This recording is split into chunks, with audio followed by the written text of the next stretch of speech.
Thanks for watching this video from the Bible Fulfilled. My name's Alex Polyak. I am the director of the Bible Fulfilled. And today I'm going to be talking about the dating of Revelation. There are basically two views about this. One is called the early date view, which holds that Revelation was written in approximately AD 65. And the other view is called the late date view, which holds that Revelation was written about AD 95. So about 30 years separates the two views. Now, the reason this is so important is because many Bible commentators, including myself, by the way, believe that the book of Revelation is primarily about the destruction of Jerusalem in the year AD 70. And of course, the lead up to that destruction of Jerusalem. This is when the temple was destroyed. This is, again, when the city of Jerusalem was destroyed. This is when the Old Covenant age of animal sacrifices and other Old Covenant types and shadows passed away, and the New Covenant age of Messiah officially began.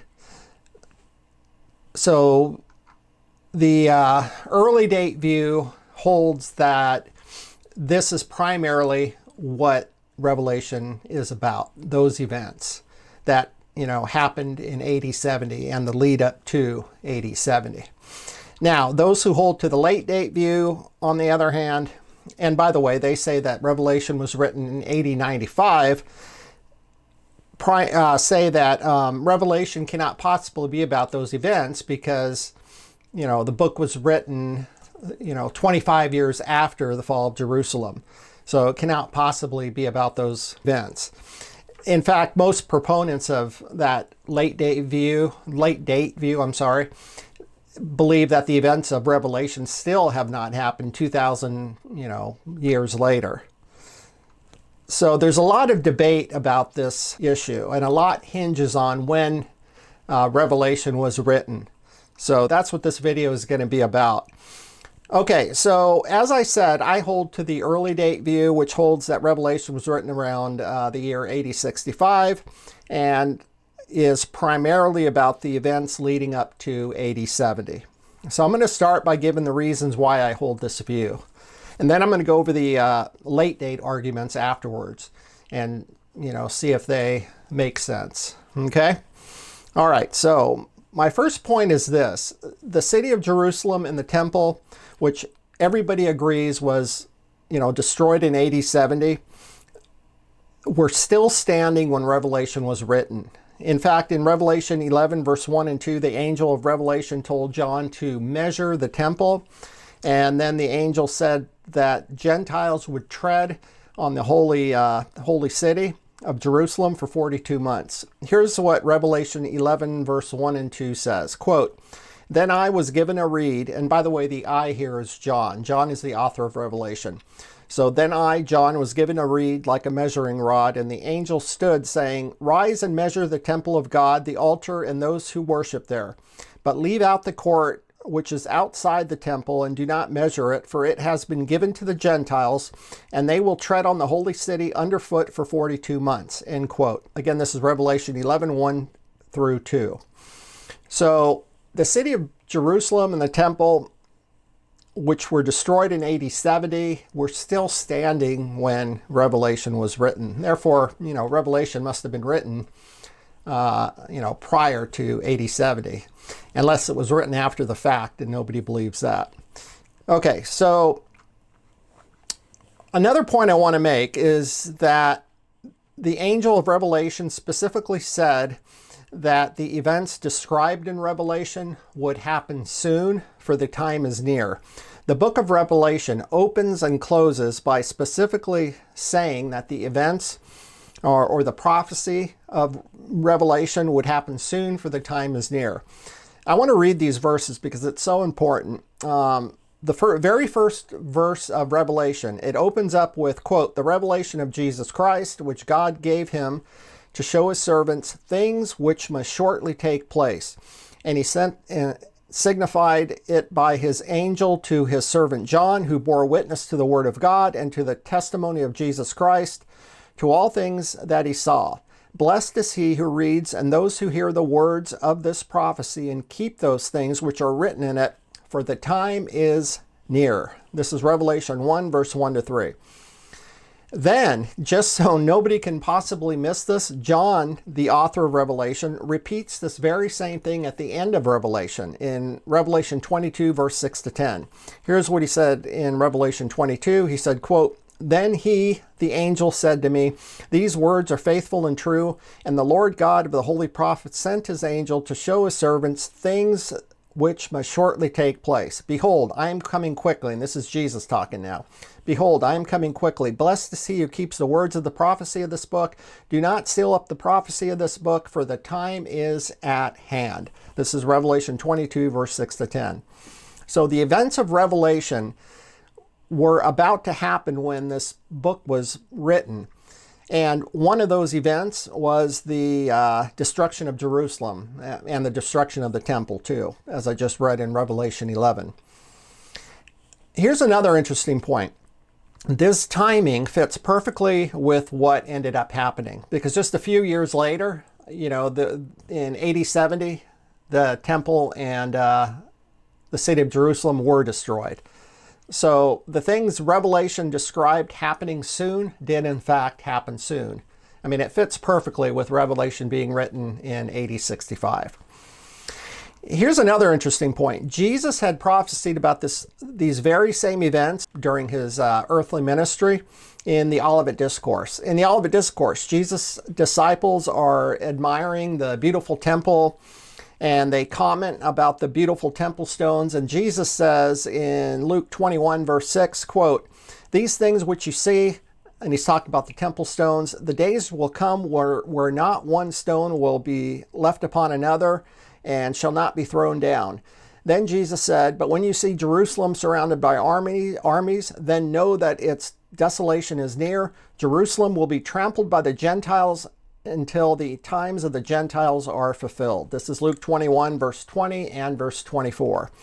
So just like in Revelation, Jesus prophesied that the temple and the city of Jerusalem will be destroyed. In fact, just like in Revelation, Jesus said that the Gentiles would tread on the city of Jerusalem, just like in Revelation. And when did Jesus say this would happen? Jesus went on to say a few verses later, we're still in Luke 21, he says, "Assuredly I say to you, this generation will by no means pass away till all these things take place." This is Luke 21, verse 32. So Jesus said that this would happen within a generation. A biblical generation, by the way, equals about 40 years. You can see this in Hebrews 3, verse 8 to 10, or Numbers 14, verse 30 to 34, or Nehemiah 9, verse 21. So this event had to happen within about 40 years of Jesus saying that. But when did he say that? He said that in the year AD 30. About 40 years later is AD 70. It fits perfectly. So both Jesus and Revelation prophesied about the same destruction of the temple and the same treading down of the city of Jerusalem by the Gentiles. Both talk about the same event. Both give the same fulfillment timing. So, I mean, it's obvious they're both talking about the same event. And this event happened exactly when both Revelation and Jesus said it would. Jesus said it would happen within a generation. He said that back in the year AD 30. A generation is 40 years. That fits AD 70 perfectly. And Revelation was written in AD 65. And by this time, it was going to happen soon, for the time is near. Again, this fits perfectly with the events of AD 70. Okay, so my next point is this. It is inconceivable that John, the writer of Revelation, would have failed to mention the destruction of the temple and Jerusalem if it already happened. This temple was of utmost importance to the Jews. So there's no way John would have failed to mention its destruction, at least in passing, if it already happened. Let me read you a great quote by Norm Geisler and Frank Turk in their book, "I Don't Have Enough Faith to Be an Atheist." This is page 237, and here's what they say. Quote, "Imagine this. You're a devout Jew in the first century. The center of your national, economic, and religious life is Jerusalem, and especially the temple. It has been that way in your nation, your family, and almost every Jew's family for 1,000 years, ever since Solomon built the first temple. For your entire life, you have been attending services and brought sacrifices there to atone for the sins you've committed against God. Why? Because you and your countrymen consider the temple the earthly dwelling place of God of the universe, the maker of heaven and earth, the very deity whose name is so holy you dare not utter it. As a young man, you begin to follow a Jew named Jesus who claims to be the long-awaited Messiah predicted in your scriptures. He performs miracles, teaches profound truths, and scolds and befuddles the priests in charge of the temple. Incredibly, he predicts his own death and resurrection. He also predicts the temple itself will be destroyed before this generation passes away. 40 years later, the temple is destroyed just as Jesus had predicted, along with the entire city of Jerusalem and thousands of your countrymen. Question: if you and your fellow followers write accounts of Jesus after the temple and city were destroyed in AD 70, aren't you going to at least mention the unprecedented national, human, economic, and religious tragedy somewhere in your writings, especially since this risen Jesus had predicted it? Of course. Well, here's the problem for those who say the New Testament was written after AD 70. There's absolutely no mention of the fulfillment of this predicted tragedy anywhere in the New Testament documents. End quote. What an awesome quote that is. I mean, it says it all. It's just inconceivable that John would have failed to mention the temple's destruction had it already happened. Moreover, notice how this book, this quote by Geisler and Turek point out that Jesus predicted this event. Once again, there's no way John in Revelation would have failed to mention the fulfillment of this event had it already happened. Just think about how many times the New Testament writers say things like, this was done in fulfillment of an Old Testament prophecy, or this was done to fulfill Isaiah's prophecy. In the Gospel of Matthew alone, these types of statements phrases are said about 40 times.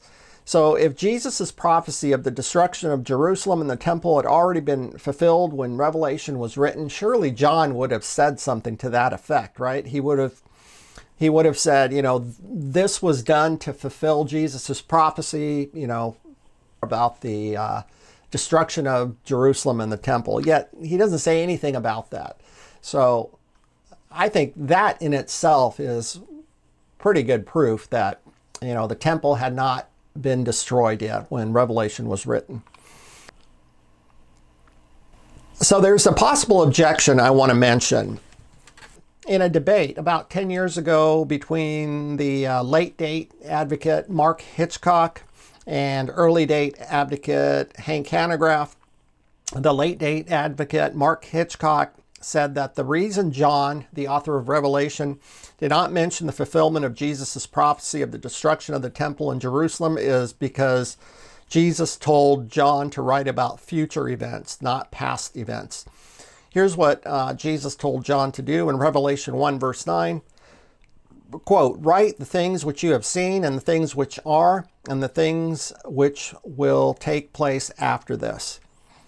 So Mark Hitchcock says that if John would have written about past events like the destruction of Jerusalem and the destruction of the temple, he would have been violating Jesus's direct command. My response is this.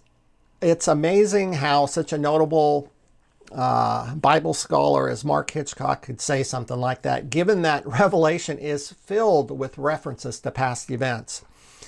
For example, Revelation mentions Jesus' resurrection in Revelation 1, verse 10. Revelation mentions Jezebel of the Old Testament in chapter 2, verse 20.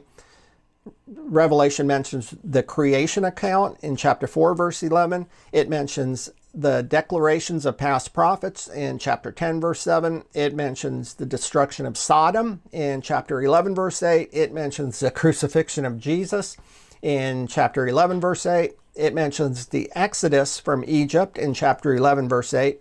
It mentions Jesus' birth in chapter 12, verse 5. It mentions Jesus' wilderness experience in chapter 12, verse 5. It mentions the saints who had died in chapter 12, verse 8. It mentions the fall of Babylon in chapter 12, verse 8. It mentions Moses in chapter 15, verse 3. The shedding of the blood of the prophets in chapter 16, verse 6. The beheading of saints such as John the Baptist in chapter 20, verse 4. It mentions the fall and the curse in chapter 22, verse 6. So Revelation is filled with references to past events. So Hitchcock's argument makes zero sense. I just don't know how he could have made such an argument. Then Hitchcock went on to argue that in that same debate, that the reason why John and Revelation did not mention the destruction of Jerusalem and the temple is that Revelation was written to Gentiles, and these Gentiles would have cared less about such an event. Once again, Hitchcock's argument makes zero sense. The seven churches that Revelation was written to may have been, primarily Gentiles, but they were all also followers of the Jewish Messiah. Therefore, they would have cared deeply about something as significant to their new religion or way of life as the fall of Jerusalem and the temple. This event signaled the official changeover from the Old Covenant age of animal sacrifices and, types and shadows to the New Covenant age of Messiah. This is something all Christians care deeply about. Furthermore, the destruction of Jerusalem and the temple in AD 70 proved once and for all that Jesus was the prophet he claimed to be. And it also confirmed that God was on Jesus' side instead of his Jewish persecutors. Moreover, the destruction of Jerusalem and the temple was one of the springboards, along with the resurrection, Jesus' resurrection, that launched Christianity into becoming a worldwide movement. Had it not happened within the time frame Jesus laid out, within a generation, then Christianity would have fizzled away into obscurity. And rightly so, because it would have shown that Jesus was not really the prophet he claimed to be. So the Gentile churches of Revelation would have cared deeply about this event. In fact, Gentiles today, 2,000 years later in America, still care about this event immensely. Gentiles are still writing books about it, 2,000 years later, and they're still talking about it. So neither of Hitchcock's objections to the early date view make any sense at all. Okay, so let me move on. Another reason we know Revelation was written before AD 70 is that the relationship between Jews and Christians that is portrayed in the book of Revelation, and the rest of the New Testament for that matter, ended in AD 70. Prior to AD 70, the Jews were in charge of Jerusalem and Judea. The Jews had the religious power, as it were. The Jews were the aggressors, and the Jews were the persecutors. You can read about this, all through the Revelation, and by the way, all through the New Testament too. Christians, on the other hand, were the new kids on the block. Christians were powerless at this time, in a political, religious sense, and Christians were the persecuted. But all that changed in AD 70 when Jerusalem was destroyed. No longer were Jews in any position to persecute Christians. While there were still some, sporadic pockets of Jewish persecution here and there, for the most part, it had ended because the head of the persecuting snake, first century Jerusalem, was cut off. By the way, for Christians who say Revelation is about, future events, if that were true, then that would mean that Jews are one day going to persecute Christians, just like we see in Revelation and the rest of the New Testament. To me, I think that's a stretch. I don't think that will ever happen again. Those days are long gone. Okay, let me move on. Another reason that we can be confident Revelation was written or fulfilled by AD 70 is that Revelation portrays the Jews aligning themselves with the Roman Empire to persecute Christians. You can read this in Revelation 17, verse 1 and 2. This is exactly what happened in the first century, in the years leading up to AD 70. The Romans and the Jews had joined forces to persecute Christians. The Jews reason for joining with the Romans is that they wanted the Roman Empire's help to stamp out the Christian movement. And the Romans' reason for persecuting Christians is because Nero, the Emperor Nero, needed somebody to blame for the great fire in Rome in AD 64.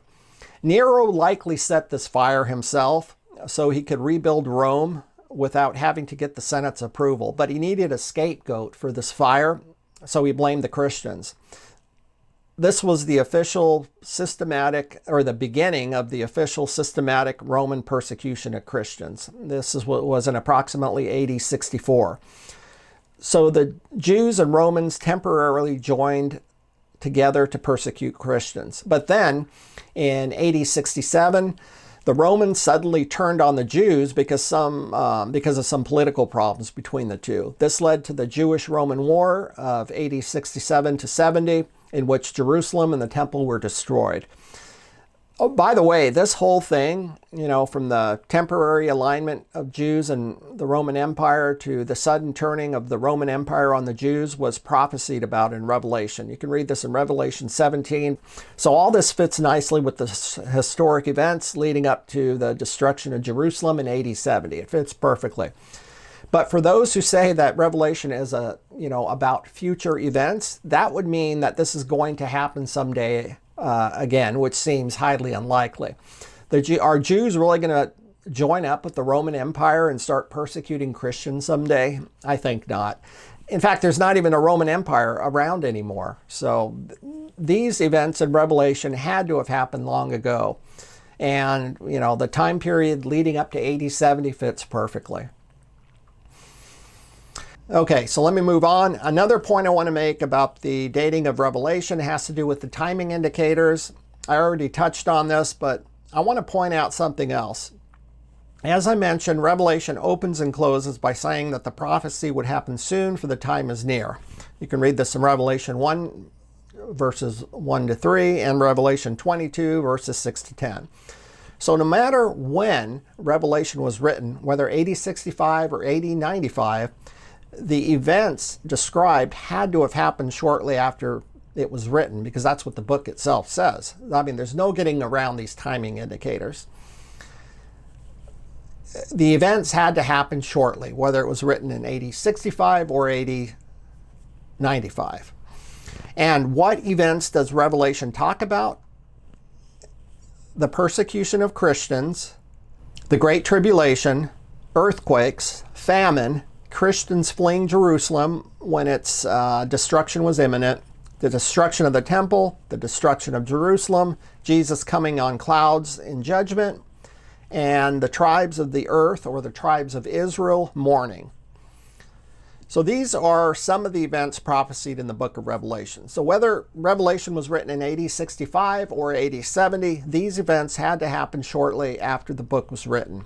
And while we have plenty of evidence, or historical evidence, from the first century historian Josephus that these things happened in the time period leading up to AD 70, there is zero evidence that these things happened in the time period following AD 95, with the possible exception of some limited persecution of Christians by Domitian in the 90s. And I'm going to talk more about that in a minute.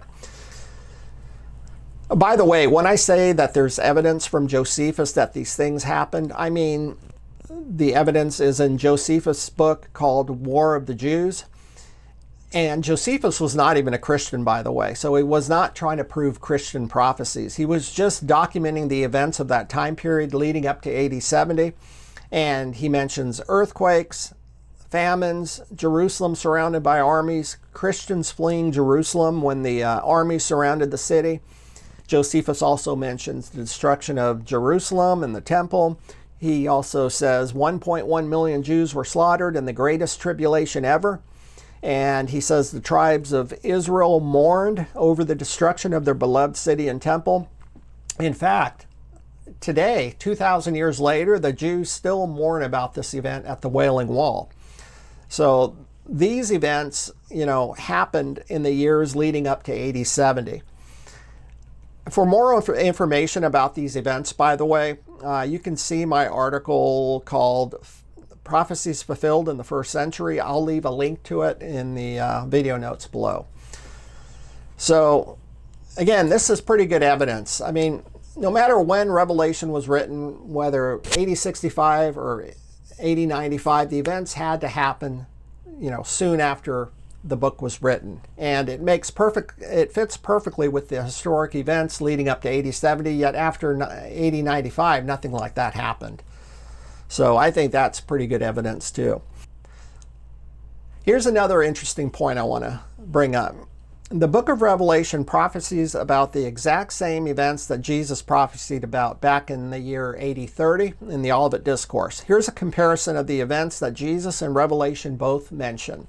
The persecution of Christians, Great Tribulation, earthquakes, famine, Christians fleeing Jerusalem when its destruction was imminent, the destruction of the temple, the destruction of Jerusalem, Jesus coming on clouds in judgment, the tribes of the earth or tribes of Israel mourning, the sun, moon, and stars growing dim or falling to earth, lightning, the sound of a trumpet, the marriage of the Lamb, and the new heaven and earth. So Jesus and Revelation mention the very same events. Jesus in the Olivet Discourse and Revelation, they mention the exact same events. Even the timing for the fulfillment matches perfectly. Jesus said back in the year AD 30 that it would happen within a generation or 40 years. You can read this in Matthew 24, verse 34, or Luke 21, verse 32, which would put the fulfillment date right around AD 70. And Revelation said in the year AD 65 that these events would happen soon, for the time is near. So the fulfillment timing, fits perfectly. It matches perfectly. To me, that's pretty solid evidence that Jesus and Revelation had the same events in mind. One more fact I want to mention. More and more Bible commentators every day are starting to recognize that Revelation is actually John's expanded version of the Olivet Discourse that was written on the eve of fulfillment. Consider this fact. The Synoptic Gospels, Matthew, Mark, Luke, they all contain the Olivet Discourse. However, the Gospel of John does not include the Olivet Discourse. Why not? Because John wrote an entire book about it called Revelation on the eve of its fulfillment. The reason why the events and the fulfillment timing match so well is because it's the same event. And again, these events happened by the year AD 70 per the Jewish historian Josephus. One more point I want to make about the time indicators in Revelation. Those who say Revelation has still not been fulfilled 2,000 years later are forced to interpret John's words, which are actually Jesus's words, and you can see this in Revelation 1, verse 19. So those who say Revelation has still not been fulfilled 2,000 years later are forced to interpret Jesus's words in the exact opposite of what he actually said. Descriptions such as "this event will happen shortly, for the time is at hand" becomes 2,000 years. Futurists take a wrecking ball to Revelation's timing indicators, and that's a careless way to interpret Revelation, or any scripture for that matter, particularly given Jesus' strong warning in the book itself. Right after Jesus gave those timing indicators at the end of Revelation, Jesus warns, quote, "For I testify to everyone who hears the words of the prophecy of this book, if anyone adds to these things, God will add to him the plagues that are written in the book. And if anyone takes away from the words of the book of this prophecy, God shall take away his part from the book of life, from the holy city, and from the things which are written in the book." This is Revelation 22, verse 18 to 20. So those who ignore or misrepresent the words of Revelation, or the timing indicators in Revelation, or any scripture for that matter, just so it could fit their doctrines and traditions, are playing with fire. Okay, so these are the reasons why I believe Revelation had to have been written before AD 70. Now I want to go over the most popular arguments for the late date view. So late date argument number one. One of the primary arguments that late date advocates use is a quote from Irenaeus, the 2nd century Greek bishop and theologian. Irenaeus wrote, the famous book against Gnosticism called Against Heresy. And in this quote, Irenaeus is discussing the identity of the 666 beast. And here's what Irenaeus said. Quote, "We will not, however, incur the risk of pronouncing positively as to the name of Antichrist, for if it were necessary that his name should be distinctly revealed in this present time, it would have been announced by him who beheld the apocalyptic vision.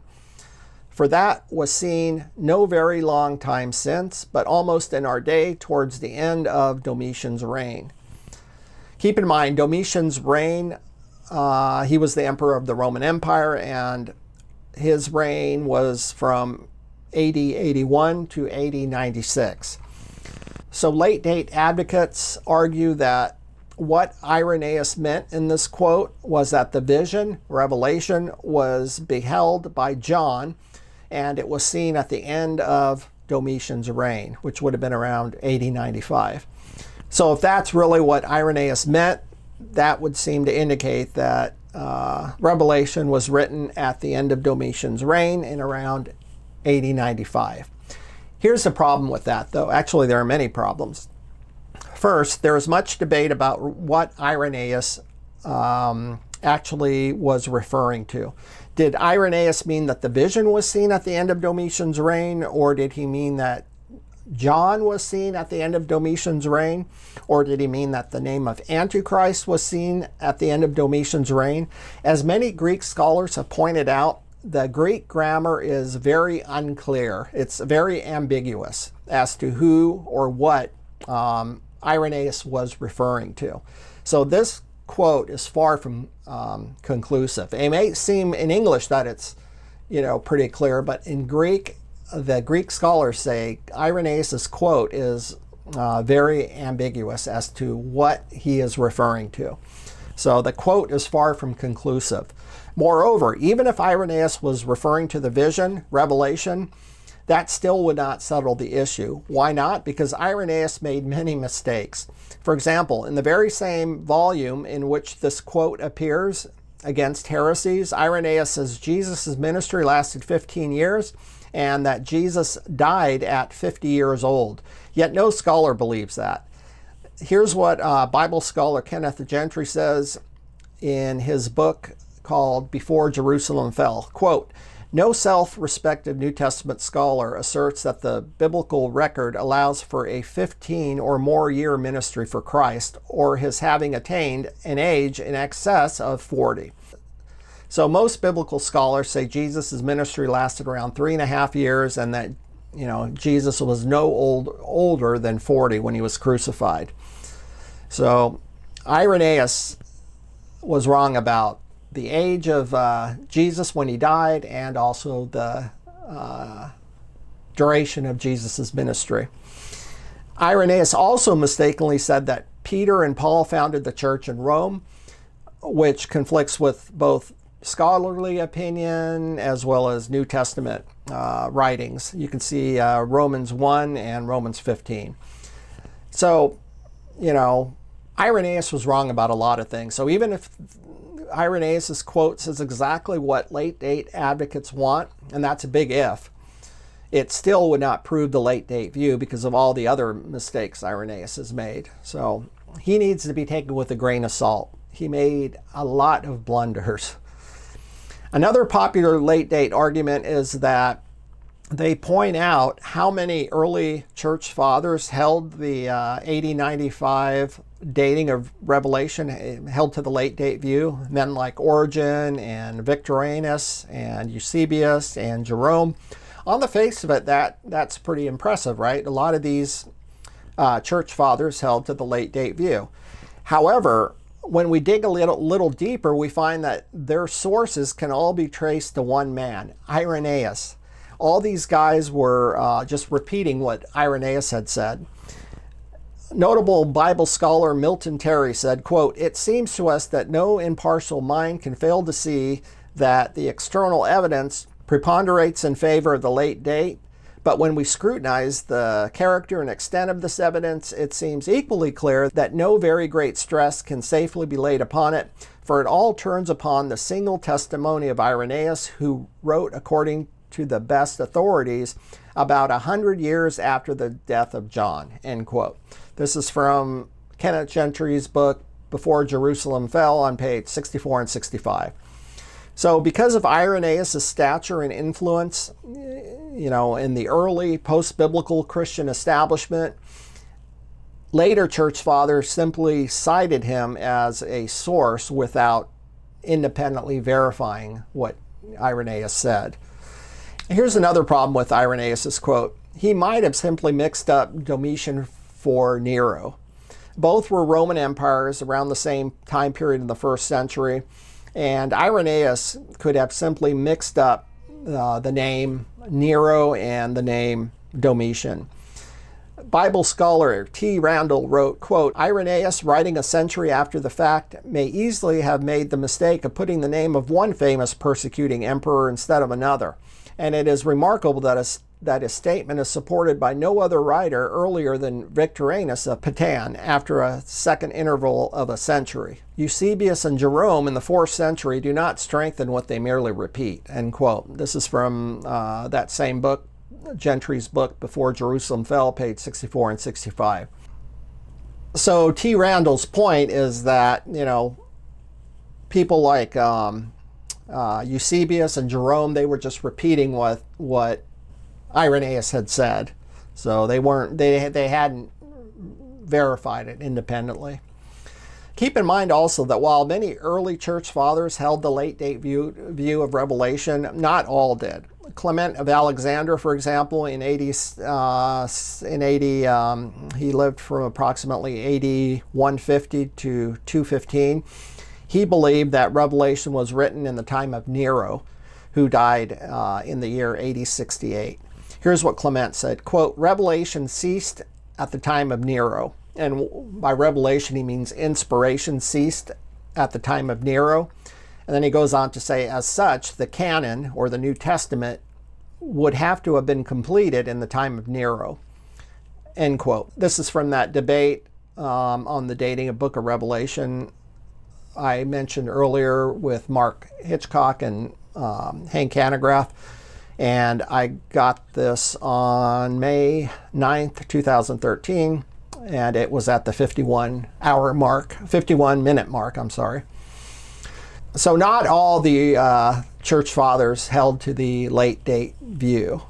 Keep in mind also, there's also an impressive list of more recent Bible scholars who held or hold to the early date view of Revelation, men such as F.F. Bruce, J.B. Lightfoot, A.T. Robinson, N.T. Wright, Philip Chaff, Josh McDowell, J. Adams, Adam Clark, Milton Terry, R.C. Sproul, Alfred Edersheim, Kenneth Gentry, Gary DeMar, Steve Gregg, Don Preston, and I can go on. And this list, by the way, continues to grow every day as more and more commentators consider the historical evidence, and they better learn to understand apocalyptic language and the ancient Jewish mindset. So I think the early date view is growing. A lot of scholars say that view is growing and the late date view is waning. So, okay, so let me move on. Another popular argument, another popular late date argument is a quote from Clement of Alexandria. And this is a different quote that I just read a second ago. Here's what Clement said in this quote. Let's see. Quote, and to give you confidence when you have thus truly repented, that there remains for you a trustworthy hope of salvation. Hear a story that is no mere story, but a true account of John the Apostle that has been handed down and preserved in memory. When after the death of the tyrant, he removed from the island of Patmos to Ephesus, he used to journey by request to the neighboring districts of the Gentiles, in some places to appoint bishops, in others to regulate whole churches, and others to set among the clergy some one man, it may be, of those indicated by the Holy Spirit. End quote. So this is a quote from Clement of Alexandria. The critical phrase in this quote is when after the death of the tyrant, he removed from the island of Patmos to Ephesus. So basically, Clement is saying, after the death of the tyrant, John moved from the island of Patmos to Ephesus. But who was the tyrant? Was it Nero, who died in AD 68, or Domitian, who died in 96? We know John wrote Revelation on the island of Patmos, right? From Revelation 1, verse 9 to 11. And that he had been banished there by the Roman emperor, the tyrant. The question is, who was this tyrant? Late date advocates say it was Domitian. As evidence, they cite Eusebius and various other church fathers who also believe this. However, there are some significant problems with that view. First, just because Eusebius and the other church fathers said something does not make it true. The church fathers erred on many things, as I just showed in Irenaeus' case. Eusebius, too, is known for saying a bunch of questionable stuff. If you don't believe me, just Google him. Secondly, it should be painfully obvious upon even a cursory reading of Clement's quote that Domitian is not mentioned. Clement could have just as easily been referring to Nero as the tyrant, and probably was. After all, Nero, above all the other emperors, best fits the label tyrant. In fact, the Greek philosopher Apollonius of Tyana, who lived from 3 BC to AD 97, said Nero was commonly called a tyrant. Here's a quote from the Apollonius. Quote, "In my travels, which has been wider than ever man had yet accomplished, I have seen many, many beasts of Arabia and India, but this beast that is commonly called a tyrant, I know not how many heads he has, nor if it be crooked of claw and armed with terrible fangs. And of the wild beasts, you cannot say they were ever known to eat their own mothers, but Nero has gorged himself on this diet," end quote. So this Greek philosopher said Nero was known as the tyrant. So here's another point to consider. John, the writer of Revelation, says he was a brother in the tribulation. You can read this in Revelation 1, verse 9.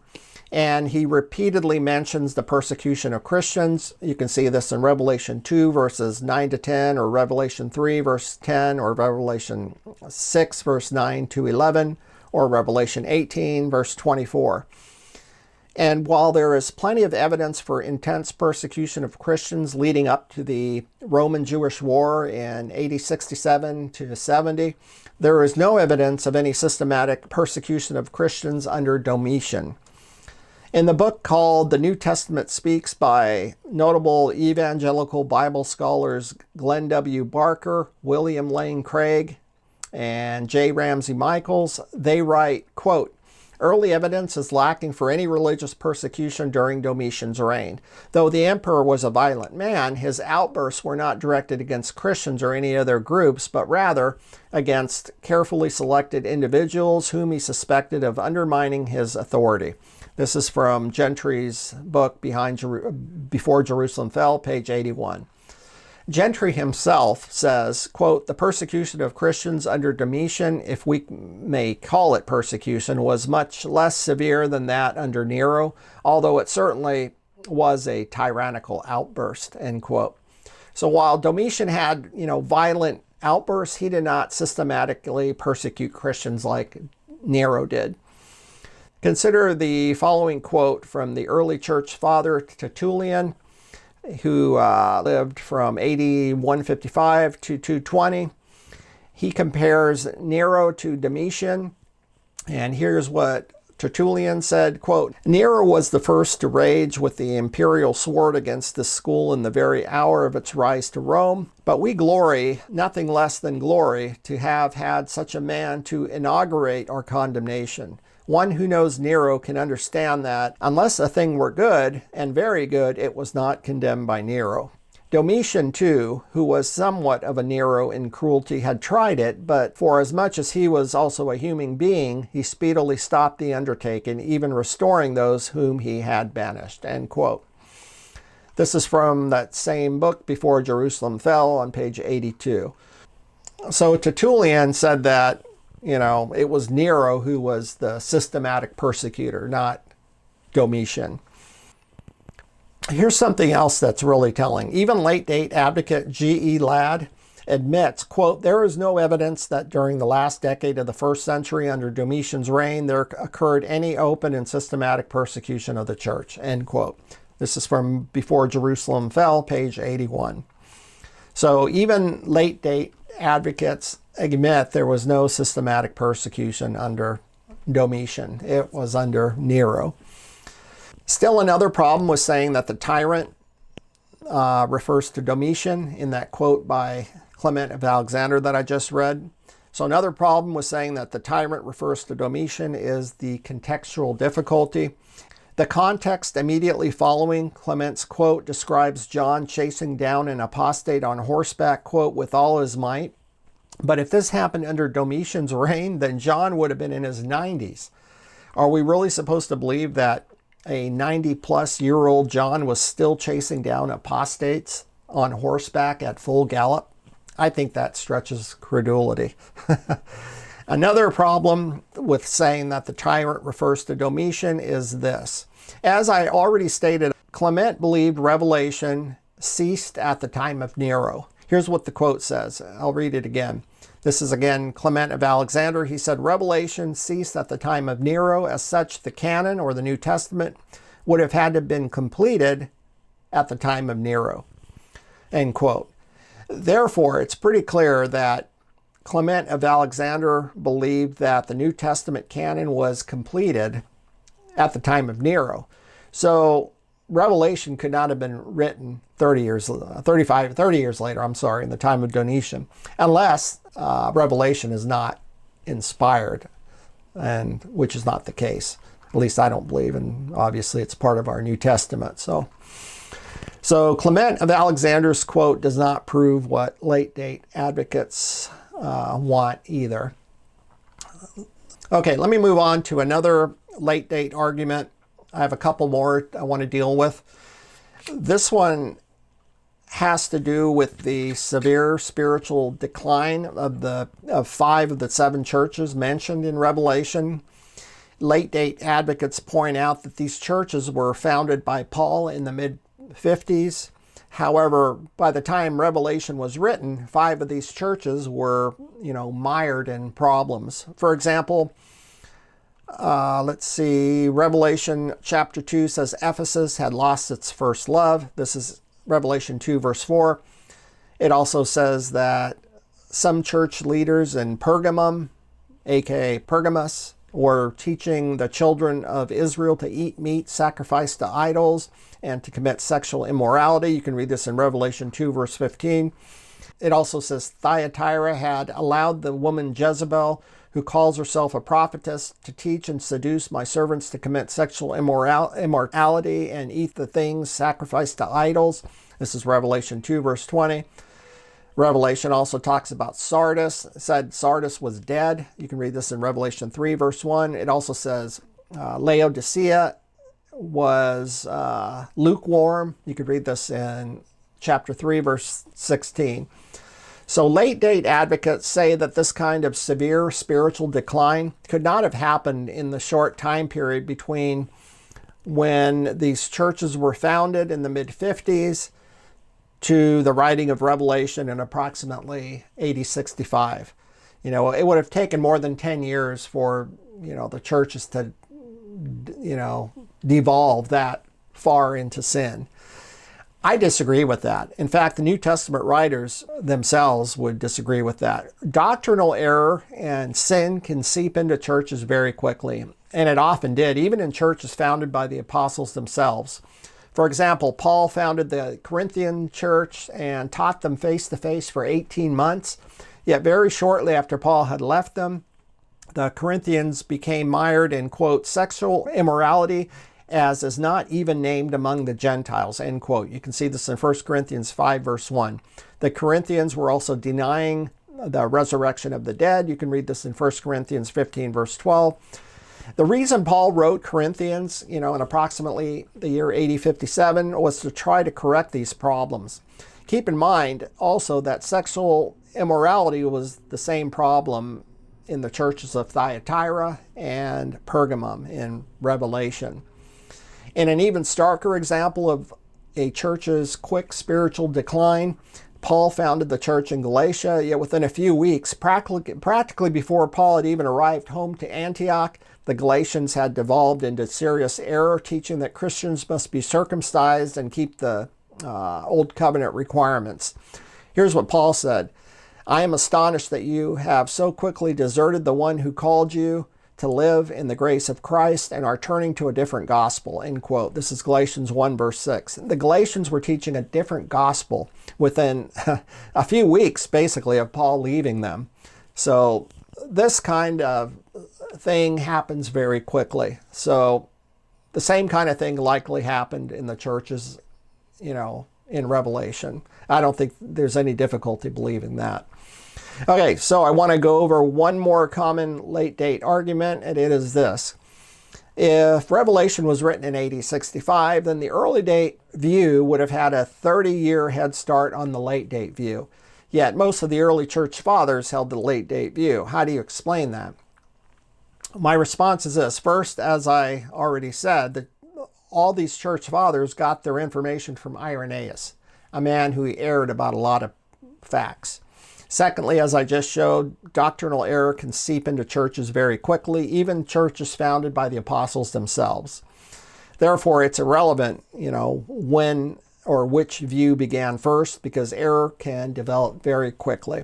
As Mark Twain once says, quote, "A lie can travel halfway around the world before the truth can even get its boots on," end quote.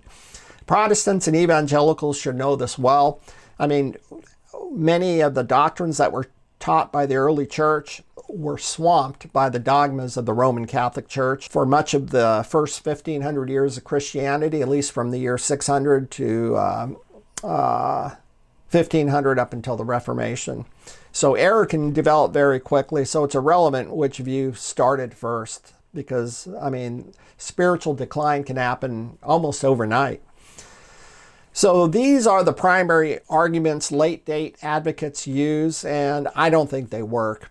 I think there's much more evidence for the early view. I think it makes much more sense historically and biblically. So that's the view I hold to. I think the book of Revelation, what it's about is the destruction of Jerusalem and the destruction of the temple and the changeover from the Old Covenant age to the New Covenant age. I think that's what Revelation is about, although, it's written in apocalyptic and symbolic language. But I think that's clearly what Revelation is about. I think the evidence shows it, and I think Revelation was written just before that event in AD 65.